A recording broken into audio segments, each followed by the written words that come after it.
2022 में ऑस्ट्रेलिया के कुछ साइंटिस्टों ने एक ऐसा एक्सपेरिमेंट किया जिसने पूरी दुनिया को हिला दिया। उन्होंने एक छोटे से पार्टिकल को टाइम में पीछे भेज दिया। जी हां, बिल्कुल सही सुना। वो पार्टिकल अपने पास्ट में चला गया। और सबसे कमाल की बात यह थी कि कोई गड़बड़ नहीं हुई, कोई पैराडॉक्स नहीं बना, यूनिवर्स नहीं फटा, सब कुछ नॉर्मल रहा। और जब दुनिया भर के साइंटिस्टों ने इसे देखा तो सबके होश उड़ गए, क्योंकि इसका मतलब था कि टाइम ट्रैवल सिर्फ फिल्मों में ही नहीं है, ये असल में पॉसिबल है।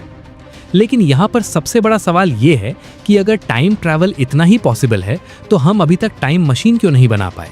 और क्या सच में कभी हम ऐसी कोई टाइम मशीन बना पाएंगे जिसमें बैठकर हम अपने पास्ट या फ्यूचर में जा सकें? आज मैं आपको बताऊंगा कुछ ऐसे तरीके जो शायद आपने कभी सुने भी नहीं होंगे, और इन तरीकों को मैं इतना आसान तरीके से समझाऊंगा कि आपको लगेगा कि टाइम ट्रैवल तो बिल्कुल पॉसिबल है। तो चलिए शुरू करते हैं एक कहानी से। 1991 की बात है। अमेरिका की प्रिंसटन यूनिवर्सिटी में एक प्रोफेसर रिचर्ड गॉट अपने ऑफिस में बैठे कुछ कैलकुलेशंस कर रहे थे। वो स्टडी कर रहे थे यूनिवर्स की हिस्ट्री के बारे में, और अचानक उनके सामने कुछ ऐसा आया जिसने उन्हें चौंका दिया। उनकी मैथमेटिक्स बता रही थी कि टाइम ट्रैवल पॉसिबल है। अब ये समझने के लिए पहले एक बात समझनी पड़ेगी। जब हमारा यूनिवर्स बना था बिग बैंग में, तो सब कुछ बहुत गर्म था। एक बहुत बड़ा धमाका हुआ और सब कुछ फैलना शुरू हुआ, और जैसे जैसे फैला वैसे वैसे ठंडा होता गया। अब आपने क्या देखा होगा ना कि जब गर्म चीज बहुत तेजी से ठंडी होती है तो उसमें दरारें पड़ जाती हैं। जैसे गर्मियों में बाहर रखा गर्म कांच का गिलास हो और आप उसमें अचानक फ्रिज का ठंडा पानी डाल दो तो क्या होगा? वो चटक जाएगा ना, उसमें दरारें आ जाएंगी। बस यही हुआ हमारे यूनिवर्स के साथ। जब वो बहुत तेजी से फैला और ठंडा हुआ तो स्पेस में कुछ जगहों पर दरारें बन गई, और इन दरारों को साइंटिस्टों ने नाम दिया कॉस्मिक स्ट्रिंग्स। अब इन कॉस्मिक स्ट्रिंग्स की सबसे क्रेजी बात यह है कि ये दिखती तो एक पतली सी लाइन की तरह है, लेकिन इनका वजन इतना ज्यादा है कि एक छोटी सी कॉस्मिक स्ट्रिंग जो सिर्फ 1 सेंटीमीटर लंबी हो, उसका वजन पूरे हिमालय पर्वत जितना होता है। जस्ट इमेजिन करो, एक पतली सी चीज और उसका वजन पूरा पहाड़ जितना। अब रिचर्ड गॉट ने सोचा कि अगर दो ऐसी कॉस्मिक स्ट्रिंग्स एक दूसरे के पास से गुजरें बहुत तेज स्पीड में तो क्या होगा। और जब उन्होंने कैलकुलेट किया तो जवाब इतना शॉकिंग था कि उन्हें खुद यकीन नहीं हुआ। उनकी मैथमेटिक्स बता रही थी कि जब दो कॉस्मिक स्ट्रिंग्स एक दूसरे के पास से गुजरती हैं तो उनके बीच में स्पेस इतना मुड़ जाता है कि एक शॉर्टकट बन जाता है टाइम में। और अगर कोई स्पेसशिप उस शॉर्टकट से गुजरे तो वो अपने ही पास्ट में पहुंच सकती है। अब ये सुनकर आप सोच रहे होंगे कि भाई ये तो बहुत ही कंफ्यूजिंग लग रहा है, स्पेस कैसे मुड़ता है और मुड़ने से टाइम ट्रैवल कैसे हो जाता है। तो चलो इसे एक बहुत ही आसान तरीके से समझते हैं। अभी जो मैं बताने जा रहा हूं वो ध्यान से सुनना, क्योंकि ये पूरी बात को क्रिस्टल क्लियर कर देगा। मान लो आपके पास एक कागज की शीट है। अब उस कागज पर आप 2 डॉट्स बनाओ। एक डॉट बनाओ बाईं तरफ और लिख दो उसके पास A, और दूसरा डॉट बनाओ दाईं तरफ और लिख दो B। अब मान लो एक चींटी है जो A वाले डॉट पर बैठी है और उसे B वाले डॉट पर जाना है, तो नॉर्मली वो क्या करेगी? वो पूरे कागज पर चलकर जाएगी ना, लंबा सफर तय करेगी। लेकिन अब एक काम करो, उस कागज को मोड़ो, धीरे धीरे मोड़ते जाओ ऐसे कि A वाला डॉट और B वाला डॉट एक दूसरे के बिल्कुल पास आ जाएं। और जब वो दोनों डॉट्स एक दूसरे के बिल्कुल पास आ जाएं तो उन्हें कनेक्ट कर दो। अब चींटी को क्या करना पड़ेगा? उसे बस एक छोटा सा कदम उठाना पड़ेगा और वो A से सीधे B पहुंच जाएगी। चींटी ने खुद तो ज्यादा डिस्टेंस ट्रैवल नहीं किया, लेकिन कागज मुड़ने की वजह से दोनों जगहें पास आ गईं, तो चींटी को लंबा सफर नहीं करना पड़ा। अब इसी कॉन्सेप्ट को अप्लाई करो स्पेस पर। जब 2 कॉस्मिक स्ट्रिंग्स एक दूसरे के पास से गुजरती हैं तो वो इतनी भारी होती हैं कि वो स्पेस को मोड़ देती हैं, बिल्कुल वैसे ही जैसे हमने कागज मोड़ा था। और जब स्पेस मुड़ता है तो 2 अलग अलग जगहें और 2 अलग अलग टाइम्स पास आ जाते हैं। तो अगर कोई स्पेसशिप सही जगह से गुजरे तो वो एक शॉर्टकट ले सकती है, और वो शॉर्टकट उसे टाइम में भी पीछे ले जा सकता है। गॉट ने ये सब कैलकुलेट करके एक पेपर लिखा और उसे पब्लिश किया, और जब दुनिया भर के साइंटिस्टों ने इसे पढ़ा तो सबके होश उड़ गए, क्योंकि मैथमेटिक्स बिल्कुल सही थी। पहली बार किसी ने साबित किया था कि पास्ट में जाना मैथमेटिकली पॉसिबल है। लेकिन एक प्रॉब्लम थी, हमें अभी तक कोई कॉस्मिक स्ट्रिंग मिली नहीं है। हम जानते हैं कि वो होनी चाहिए क्योंकि जब यूनिवर्स बना तो वो बननी चाहिए थी, लेकिन हमने अभी तक देखी नहीं। हो सकता है हम गलत जगह देख रहे हों या हो सकता है वो बहुत दूर हों, लेकिन थियोरेटिकली ये तरीका काम करता है। अब चलते हैं दूसरी कहानी की तरफ, जो इससे भी ज्यादा मजेदार है। 1994 का साल था। मैक्सिको सिटी में एक युवा फिजिसिस्ट मिगुएल अल्कुबिएरे अपने घर में टीवी देख रहे थे और वो देख रहे थे स्टार ट्रेक। अब स्टार ट्रेक एक साइंस फिक्शन शो है जिसमें एक स्पेसशिप होती है यूएसएस एंटरप्राइज, और वो स्पेसशिप वॉर्प स्पीड में ट्रैवल करती है, यानी लाइट से भी तेज। अब हम सभी जानते हैं कि आइंस्टाइन ने कहा था कि कुछ भी लाइट से तेज नहीं जा सकता, ये यूनिवर्स का एक नियम है। लेकिन अल्कुबिएरे स्टार ट्रेक देखते देखते सोचने लगे कि क्या कोई तरीका हो सकता है जिससे हम इस नियम को तोड़े बिना भी लाइट से तेज जा सकें। और फिर उनके दिमाग में एक आइडिया आया, एक ब्रिलियंट आइडिया। उन्होंने सोचा कि अगर हम स्पेसशिप को तेज नहीं चला सकते तो क्यों ना हम रास्ते को ही शॉर्ट कर दें। अब ये आइडिया समझने के लिए हम वापस जाते हैं उसी कागज वाले उदाहरण पर। याद है ना वो ए और बी वाले 2 डॉट्स। अब उस उदाहरण में हमने क्या किया था, हमने पूरे कागज को मोड़ा था। लेकिन अब अल्कुबिएरे ने सोचा कि अगर हम पूरे कागज को ना मोड़ें बल्कि सिर्फ कागज के कुछ हिस्से को ही मोड़ें तो क्या होगा। तो फिर से सोचो, वही कागज है, उस पर ए और बी 2 डॉट्स हैं। अब चींटी ए से बी जाना चाहती है, लेकिन इस बार हम पूरा कागज नहीं मोड़ेंगे। हम ये करेंगे कि चींटी के पीछे वाले कागज को हम खींचकर फैला देंगे और आगे वाले कागज को हम सिकोड़ देंगे।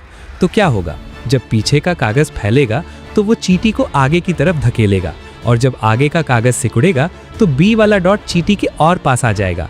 तो चींटी बहुत तेजी से पहुंच जाएगी बिना खुद ज्यादा चले। बस यही कॉन्सेप्ट है अल्कुबिएरे ड्राइव का। अब इसे स्पेस के कॉन्टेक्स्ट में समझते हैं। मान लो तुम्हारी एक स्पेसशिप है और तुम्हें पृथ्वी से अल्फा सेंटोरी जाना है जो 4 लाइट ईयर्स दूर है। अब नॉर्मली अगर तुम लाइट स्पीड में भी जाओ तो तुम्हें 4 साल लगेंगे, लेकिन अल्कुबिएरे ने कहा कि नहीं, हम एक और तरीका यूज कर सकते हैं। हम स्पेसशिप के पीछे वाली स्पेस को फैला देंगे और आगे वाली स्पेस को सिकोड़ देंगे। तो क्या होगा, पीछे की फैली हुई स्पेस स्पेसशिप को आगे की तरफ धकेलेगी, बिल्कुल वैसे ही जैसे पीछे का फैला हुआ कागज चींटी को धकेल रहा था। और आगे की सिकुड़ी हुई स्पेस का मतलब है कि अल्फा सेंटोरिया 4 लाइट ईयर्स दूर नहीं है, बल्कि शायद सिर्फ 1 लाइट ईयर दूर है। तो स्पेसशिप बहुत तेजी से पहुंच जाएगी। और सबसे मजेदार बात यह है कि स्पेसशिप ने खुद तो लाइट स्पीड की लिमिट तोड़ी नहीं, क्योंकि स्पेसशिप अपनी जगह पर ही है, वो खुद तो ज्यादा तेज नहीं चल रही, बस स्पेस ही मूव हो रही है। पीछे वाली स्पेस फैल रही है और आगे वाली सिकुड़ रही है। तो स्पेसशिप बिना आइंस्टाइन के नियम तोड़े भी बहुत तेजी से ट्रैवल कर रही है। इसे और भी आसान तरीके से समझते हैं। आपने एयरपोर्ट में वो मूविंग वॉकवे देखा होगा ना, वो फ्लोर जो खुद ही चलती रहती है। अब अगर आप उस पर खड़े हो जाओ तो आप आगे बढ़ रहे हो बिना चले। आप खुद तो चल नहीं रहे, लेकिन फ्लोर चल रही है तो आप भी आगे जा रहे हो। बस यही है अल्कुबिएरे ड्राइव। स्पेस ही मूव कर रही है और स्पेसशिप उसके साथ जा रही है। अल्कुबिएरे ने ये पूरा कैलकुलेट किया और एक पेपर लिखा, और जब ये पेपर 1994 में पब्लिश हुआ तो पूरी दुनिया में धूम मच गई। नासा के साइंटिस्ट भी बहुत एक्साइटेड हो गए। उन्होंने सोचा कि अगर ये काम कर गया तो हम दूर के स्टार्स तक पहुंच सकते हैं, इवन दूसरी गैलेक्सीज तक। 2012 में नासा के एक साइंटिस्ट हैरोल्ड वाइट ने इस पर सीरियसली काम करना शुरू किया। उन्होंने कुछ कैलकुलेशंस किए और पाया कि अगर हम डिजाइन में कुछ चेंजेस करें तो शायद ये थोड़ा प्रैक्टिकल हो सकता है। लेकिन फिर भी एक बहुत बड़ी प्रॉब्लम है, और वो है एनर्जी।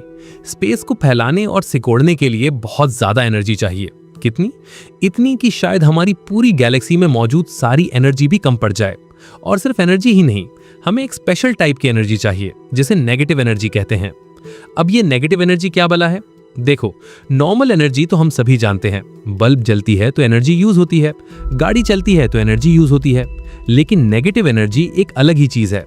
ये एक ऐसी एनर्जी है जो ग्रेविटी के उल्टा काम करती है। नॉर्मल ग्रेविटी चीजों को खींचती है ना, लेकिन नेगेटिव एनर्जी चीजों को धकेलती है, स्पेस को फैलाती है। अब सवाल ये है कि क्या नेगेटिव एनर्जी रियल है या ये सिर्फ एक कल्पना है? तो जवाब है कि हाँ, ये रियल है। 1948 में एक डच साइंटिस्ट हेनरिक कैसिमिर ने एक प्रेडिक्शन की थी। उन्होंने कहा था कि अगर तुम 2 मेटल की प्लेट्स लो और उन्हें बहुत करीब रखो वैक्यूम में, तो उनके बीच एक अजीब सी फोर्स आएगी और वो फोर्स उन्हें एक दूसरे की तरफ खींचेगी, और ये फोर्स नेगेटिव एनर्जी की वजह से होगी। अब 50 सालों तक लोगों ने सोचा कि ये सिर्फ एक थ्योरी है, लेकिन 1997 में स्टीव लेमोरियो नाम के एक साइंटिस्ट ने इसे एक्सपेरिमेंटली प्रूव कर दिया। उन्होंने 2 प्लेट्स ली और उन्हें बहुत करीब रखा। और सच में वो प्लेट्स एक दूसरे की तरफ खिंची। मतलब नेगेटिव एनर्जी रियल है, हम इसे लैब में देख सकते हैं। लेकिन प्रॉब्लम ये है कि अमाउंट बहुत कम है। जितनी नेगेटिव एनर्जी हम अभी प्रोड्यूस कर सकते हैं वो इतनी कम है कि एक चींटी को भी हिला नहीं सकती। और अल्क्यूबेरिया ड्राइव बनाने के लिए हमें जितनी चाहिए वो इतनी ज्यादा है कि फिलहाल तो इम्पॉसिबल लगता है, लेकिन फिर भी ये एक शुरुआत है। अब चलते हैं कुछ ऐसी चीजों की तरफ जो असल में हो रही हैं। देखो, दुनिया में सबसे बड़ी फिजिक्स लैब है सर्न, यानी European organisation for nuclear research. ये लैब स्विट्जरलैंड में है और यहाँ पर दुनिया की सबसे बड़ी मशीन है जिसे लार्ज हैड्रॉन कोलाइडर कहते हैं। ये एक 27 किलोमीटर लंबी सुरंग है जो जमीन के नीचे बनी हुई है। अब यहाँ पर साइंटिस्ट क्या करते हैं, वो बहुत ही छोटे छोटे पार्टिकल्स लेते हैं, इतने छोटे कि आप माइक्रोस्कोप से भी नहीं देख सकते, और फिर उन्हें इस 27 किलोमीटर लंबी सुरंग में घुमाते हैं और इतनी तेजी से घुमाते हैं कि वो लाइट की स्पीड के बराबर तेज हो जाते हैं। और फिर एक बहुत ही कमाल की चीज होती है, जब वो पार्टिकल्स इतनी तेजी से चलते हैं तो उनके लिए टाइम स्लो हो जाता है। अब आप सोचोगे कि भाई ये कैसे पता चलता है, तो देखो, कुछ पार्टिकल्स ऐसे होते हैं जो बहुत ही कम समय तक जिंदा रहते हैं। मान लो एक पार्टिकल है जो नॉर्मली सिर्फ 1 सेकंड में खत्म हो जाता है, लेकिन जब उसे बहुत तेज किया जाता है तो वो 10 सेकंड तक जिंदा रहता है। क्यों? क्योंकि उसके लिए टाइम स्लो हो गया। मतलब उस पार्टिकल के हिसाब से तो सिर्फ 1 सेकंड ही गुजरा, लेकिन हमारे हिसाब से 10 सेकंड गुजर गए। तो उस पार्टिकल ने एक तरह से टाइम ट्रैवल किया, वो अपने फ्यूचर में आ गया। अब ये कोई थ्योरी नहीं है, ये रोज हो रहा है। सर्न में हर दिन साइंटिस्ट इसे देखते हैं और ये साबित करता है कि टाइम ट्रैवल रियल है, बस अभी हम छोटे स्केल पर करता रहे हैं। और देखो, एक और मजेदार बात, जब भी कोई एस्ट्रोनॉट स्पेस में जाता है और इंटरनेशनल स्पेस स्टेशन में रहता है तो वो भी थोड़ा सा टाइम ट्रैवल करता है। कैसे? क्योंकि स्पेस स्टेशन बहुत तेजी से घूम रहा है पृथ्वी के चारों ओर, 1 घंटे में पूरी पृथ्वी का चक्कर लगा लेता है, तो उसके लिए टाइम थोड़ा स्लो हो जाता है। और जब वो वापस पृथ्वी पर आता है तो वो थोड़ा सा फ्यूचर में आता है। अब डिफरेंस बहुत कम है, शायद कुछ मिली सेकेंड्स का, लेकिन होता है। रशिया का एक एस्ट्रोनॉट है सर्गेई क्रिकलेव, उसने अपनी पूरी लाइफ में 803 दिन स्पेस में बिताए और जब वो वापस आया तो कैलकुलेशंस के हिसाब से वो लगभग 0.02 सेकंड फ्यूचर में था। मतलब बाकी लोगों के मुकाबले उसके लिए टाइम थोड़ा कम गुजरा। तो टेक्निकली वो एक टाइम ट्रैवलर है और दुनिया का सबसे ज्यादा टाइम ट्रैवल करने वाला इंसान। अब बात करते हैं उस एक्सपेरिमेंट की जिसकी मैंने शुरुआत में बात की थी। 2022 में ऑस्ट्रेलिया की क्वींसलैंड यूनिवर्सिटी के साइंटिस्टों ने एक बहुत ही कमाल का एक्सपेरिमेंट किया। उन्होंने एक सिमुलेशन बनाया और उस सिमुलेशन में उन्होंने दिखाया कि एक पार्टिकल अपने ही पास्ट में जा सकता है और अपने आप से मिल सकता है। और सबसे कमाल की बात यह थी कि कोई पैराडॉक्स नहीं बना। अब आप सोचोगे कि भाई अगर कोई अपने पास्ट में जाए तो पैराडॉक्स तो बनना ही चाहिए ना, जैसे ग्रैंडफादर पैराडॉक्स। अगर मैं पास्ट में जाकर अपने दादाजी को मार दूं तो फिर मेरे पापा पैदा नहीं होंगे, और अगर मेरे पापा पैदा नहीं होंगे तो मैं पैदा नहीं होऊंगा, और अगर मैं पैदा नहीं हुआ तो मैं पास्ट में जाकर अपने दादाजी को मार कैसे सकता हूं। ये एक लूप बन जाता है जिसका कोई जवाब नहीं है। लेकिन इन ऑस्ट्रेलियन साइंटिस्टों ने दिखाया कि ऐसा कुछ नहीं होता। जब एक पार्टिकल अपने पास्ट में जाता है तो वो ऐसे तरीके से इंटरैक्ट करता है कि कोई पैराडॉक्स नहीं बनता। यूनिवर्स खुद ही ऐसे एडजस्ट हो जाता है कि सब कुछ कंसिस्टेंट रहे। अब ये बहुत कॉम्प्लिकेटेड साउंड करता है, लेकिन बॉटम लाइन ये है कि साइंटिस्टों ने इसे कर दिखाया। उन्होंने एक पार्टिकल को टाइम में पीछे भेजा, भले ही बहुत छोटे स्केल पर, लेकिन किया। और 2023 में गूगल की एक टीम ने भी कुछ ऐसा ही किया। उन्होंने अपने क्वांटम कंप्यूटर में कुछ माइक्रो सेकेंड्स के लिए टाइम को रिवर्स किया। अब ये सुनने में बहुत छोटा लगता है ना, लेकिन सोचो, आज हम माइक्रो सेकेंड्स कर रहे हैं, कल शायद सेकेंड्स कर लें, परसों शायद मिनट्स, और फिर कौन जानता है। अब एक बहुत ही इंटरेस्टिंग बात, आप सभी एक तरह से टाइम ट्रैवलर्स हो। कैसे? देखो, जब भी आप मूव करते हो तो आपके लिए टाइम थोड़ा अलग हो जाता है। जब आप कार में बैठे हो और दूसरा आदमी सड़क पर खड़ा है तो आप दोनों थोड़ा अलग स्पीड में टाइम एक्सपीरियंस कर रहे हो। जब आप प्लेन में उड़ रहे हो तो आपके लिए टाइम थोड़ा अलग है जमीन पर खड़े लोगों से। बस डिफरेंस इतना कम है कि आप नोटिस नहीं कर सकते, लेकिन होता है। जीपीएस सैटेलाइट्स भी इसी की वजह से काम करते हैं। वो इतनी तेजी से घूम रहे होते हैं कि उनके लिए टाइम थोड़ा अलग हो जाता है, और अगर साइंटिस्ट इसे कैलकुलेट करके फिक्स ना करें तो आपका जीपीएस आपको गलत लोकेशन बताएगा। तो हर बार जब आप अपने फोन पर जीपीएस यूज करके कहीं जाते हो तो आप असल में टाइम ट्रैवल के कॉन्सेप्ट का फायदा ले रहे हो। आइंस्टाइन की रिलेटिविटी आपकी मदद कर रही है सही रास्ता ढूंढने में। अब सवाल ये है कि क्या हम कभी एक रियल टाइम मशीन बना पाएंगे जिसमें बैठकर हम बैक टू द फ्यूचर की तरह अपने पास्ट या फ्यूचर में जा सकें? तो देखो, फ्यूचर में जाना तो काफ़ी स्ट्रेट फॉरवर्ड है, बस हमें बहुत तेज चलना है। अगर हम कोई ऐसी स्पेसशिप बना लें जो लाइट स्पीड के करीब जा सके तो हम फ्यूचर में जा सकते हैं। जितनी तेज स्पीड उतना ज़्यादा टाइम स्लो होगा, और जब हम वापस आएंगे तो हम फ्यूचर में होंगे। लेकिन पास्ट में जाना वो अभी भी एक बड़ा क्वेश्चन मार्क है। हमने 3 तरीके देखे, कॉस्मिक स्ट्रिंग्स, अल्कुबियरे ड्राइव और क्वांटम लेवल पर टाइम रिवर्सल। ये सभी मैथमेटिकली पॉसिबल हैं। साइंस के नियम इन्हें अलाउ करते हैं, बस हमारी टेक्नोलॉजी अभी इतनी एडवांस नहीं है। लेकिन सोचो ना, 100 साल पहले कोई सोच नहीं सकता था कि हम हवाई जहाज बनाएंगे, लेकिन आज हमने बना लिया। 50 साल पहले कोई सोच नहीं सकता था कि हम मून पे जाएंगे, लेकिन हमने कर दिखाया। 20 साल पहले कोई सोच नहीं सकता था कि हर किसी के पास एक छोटा सा फोन होगा जिसमें पूरी दुनिया की जानकारी होगी, लेकिन आज हमारे पास है। तो कौन कहता है कि हम टाइम मशीन नहीं बना पाएंगे? शायद 50 साल बाद या 100 साल बाद हम सच में एक ऐसी मशीन बना लें, और तब एक मजेदार सवाल आएगा, अगर फ्यूचर में हमने टाइम मशीन बना ली तो क्या वो लोग हमारे पास्ट में आएंगे, यानी हमारे टाइम में? स्टीफन हॉकिंग ने एक बार एक मजेदार एक्सपेरिमेंट किया था। उन्होंने एक पार्टी रखी टाइम ट्रैवलर्स के लिए, लेकिन इनविटेशन उन्होंने पार्टी के बाद भेजा। आइडिया ये था कि अगर टाइम ट्रैवल पॉसिबल है तो फ्यूचर के लोग इनविटेशन देखेंगे और पास्ट में आकर पार्टी में शामिल होंगे। और फिर क्या हुआ? कोई नहीं आया। पार्टी में कोई टाइम ट्रैवलर नहीं आया। तो इसका मतलब क्या है? 3 पॉसिबिलिटीज हैं। या तो टाइम ट्रैवल इम्पॉसिबल है, या फिर फ्यूचर के लोगों ने डिसाइड किया कि उन्हें पास्ट में नहीं आना चाहिए क्योंकि इससे हिस्ट्री चेंज हो सकती है। या फिर एक तीसरी पॉसिबिलिटी है जो बहुत ही इंटरेस्टिंग है। शायद टाइम ट्रैवल तभी पॉसिबल होती है जब टाइम मशीन बन जाती है। मतलब तुम उससे पहले के टाइम में नहीं जा सकते जब मशीन बनी थी। तो अगर हम 2100 में टाइम मशीन बनाते हैं तो हम 2100 से आगे या पीछे जा सकते हैं, लेकिन 2026 में नहीं आ सकते। इसीलिए अभी तक कोई टाइम ट्रैवलर नहीं आया, क्योंकि अभी टाइम मशीन बनी ही नहीं है। ये थियरी भी काफी पॉपुलर है साइंटिस्टों में।